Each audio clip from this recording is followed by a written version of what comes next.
Natalie here today for a cherry on top, and I am creating a fun fall layout with this gorgeous paper from Paige Evans Bungalow Lane. I am scrapbooking that photo of my kids in their jean jackets. They think that the jean jackets are the epitome of cool, so I have to tell that story. I'm going to use these gorgeous painted leaves that are from Catherine Pooler to embellish my page. So I've die cut 2 of the different shaped leaves, and now I'm using just a single of the stamp to do Versamark embossing ink on them.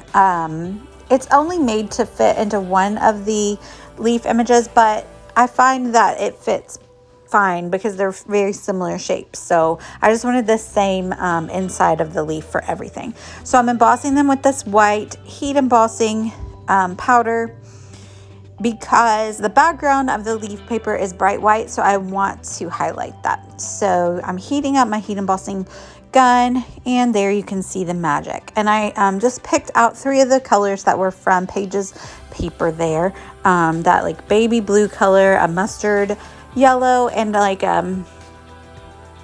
burnt orange, a darker orange.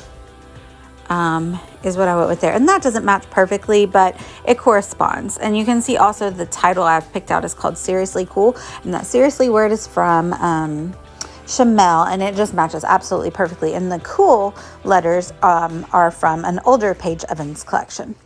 So I'm going to scrap lift myself. I do this design pretty often. It's going to be a triangle with that pattern paper across the top there. So what you see me doing is I already have gessoed the paper kind of in a triangular shape with the point going down towards the bottom of the page. And I'm just rubbing my matte texture paste from Ranger through this simple polka dot stencil in a descending triangular pattern, and I let it dry, and you can see it there. Now it's time to commit to ripping the paper. So a lot of times I do like layers, or one time I did like a border punch at the top, but this paper is so beautiful and so busy that it will be enough to have it on its own. So I just tore a section of it up there, and that's where it's going to go. But I'm not going to go ahead and commit to it yet because I want to still do more mixed media on the page. So I'm kind of just going to put everything on there to make sure that it looks the way I want it. And I'm just going to group a few of the leaves around the page, probably in 3 sections in a visual triangle.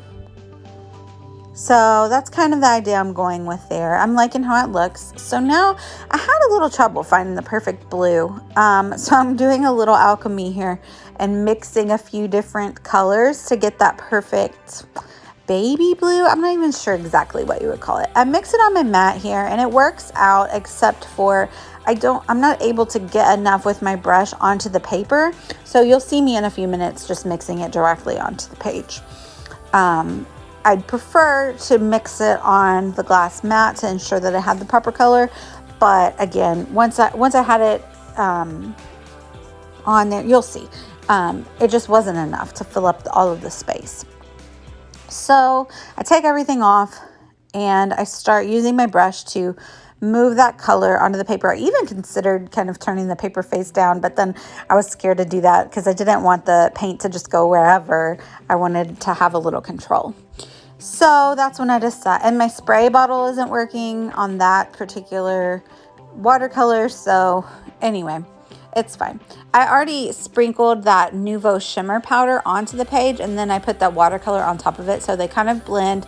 I use my brush to blend them together, as well as moving them around the page. And I haven't done this in a minute here, and so it felt good to kind of spread my watercolor around the page by moving the paper. I haven't done that technique in a little while, so that was fun. And I love the way that it makes the texture paste just pop there. And if you hear heavy breathing into the microphone, it's just Belle, my mini golden doodle. She's a mess, and she's always by my side. She thinks if I start talking, that means that I'm talking to her, when obviously it means I'm probably talking to myself during the day.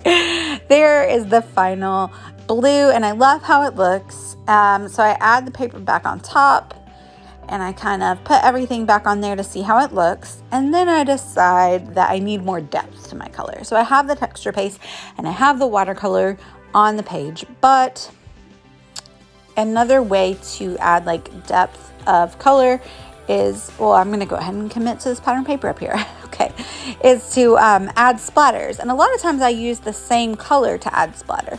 But I had already mixed the color like 3 different times, and I was like, why don't we just try a different color? And orange is a complementary color to blue, I think. Sorry if I'm wrong right there, but I think that's correct. So I decide to mix a little bit of orange watercolor to do a few splatters, which is coming here in a second. I'm using a Color Burst by Ken Oliver. I just put a little dab on my glass mat, and I'm going to add some water, and then I'm going to go to town splattering it. And I do it a couple different times and roll it up. So it's not super vibrant, but what you'll be able to see here in a few minutes is that it just really adds a very obvious other layer to the color on the background. Kind of grunges it up, which is the look I'm always going for in my pages. So I'm happy with how that looks, but as if the texture paste wasn't enough, I wanted more texture. And I have some Nuvo glimmer paste that I love to water down and splatter, but it's silver. And I didn't want silver, I wanted gold. So I'm just using some texture paste and adding in some gold metallic watercolor, and it gives me pretty much the same effect. I still prefer the glimmer, I think it's glimmer paste, because it's very glittery, but I did have some Prima in a pretty gold color, but it all dried out very quickly. So I need to just get some more glimmer paste in other colors besides silver. So I decided to take those splatters up onto the leaves as well, but you can see it gives a really good fun texture of gold that's like raised off the page whenever it dries. So now I'm going to start sticking everything down. So I put the photo there, and I'm going to really use my Nuvo adhesive very well on the back of everything because I have gesso and I have texture paste and I have paint, and it's just a lot to stick to. So I'm using a few heavy items to kind of sit on top of the glued down pieces. And so now I'm going to start adding in stickers and everything around the edge. I add in that Amy Tangerine sticker that says cool, and then a chipboard sticker from Pinkfresh Studio is the ampersand. So it says cool. I'm sorry, it says cute, not cool. It says cute and seriously cool. Because they think it's so cool. Well, Heath, the older one, thinks it's super cool to wear his jean jacket. And then, of course, his first jean jacket, which has patches on it, which makes it even cooler, was passed down to his little brother, Lachlan. And so Lachlan also thinks it's super cool. And you can see that in the photo, Heath is rocking the Canadian tuxedo. He doesn't care. They actually had school photos on the day I worked on this layout, and they both wore their jean jackets for their like yearbook photos. You know what? It's not the worst thing, and it's cute that they think that's so cool. So I had to document that. So I'm just using a little bit of like embroidery floss to wrap around my clusters of leaves, just to add a little texture to the page. Just sticking a little bit of glue on the back side of that, so when I wrap the twine around the stems, then it stays in place. So I had the Amy Tangerine Shine Bright sticker because it was the perfect colors, and they're shining and they're cool duds. And then I went to Paige Evans, the collection before this, Wonders, I think, and I pulled off that little chipboard piece. It's orange, and I stuck it in an empty spot. That chipboard piece from Pinkfresh Studio had a heart on it that I had previously taken off to use, so I just kind of covered that heart spot up with that arrow and stuck it in. So I like the different dimensions of things since I'm using like regular stickers and then chipboard stickers, so it just gives different levels of dimension there. And that is my journaling. I just backed it in some orange cardstock. That's the same that I backed my photo and cut out those couple of leaves from, and I just printed that journaling pretty small there. I want it to fit underneath the title. And I'll take this chance to let you know that I'm going to link down below with my affiliate link to the Cherry on Top store, which is where I got a lot of these products. And I'd like it if you would like and subscribe to my channel. I'd really appreciate it. So what am I doing here? I have that's from an Amy Tangerine sticker sheet. I just combined a bunch. Amy Tangerine, Paige Evans, Pinkfresh Studio, Chamel, and just kind of picked out different bright colors that kind of corresponded. That one is from Heidi Swapp. It's a little vellum sticker.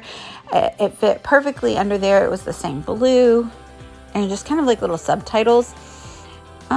I'm looking for something to go there. I want to put a label sticker, but I had to look up the date on my phone, so I'll put that off the screen. But you can see I just added one more of the little chipboard pieces from Paige's Wonders collection, and it fit really perfectly because you can see that leaf right there is kind of like a navy blue, but you can see that fun texture there.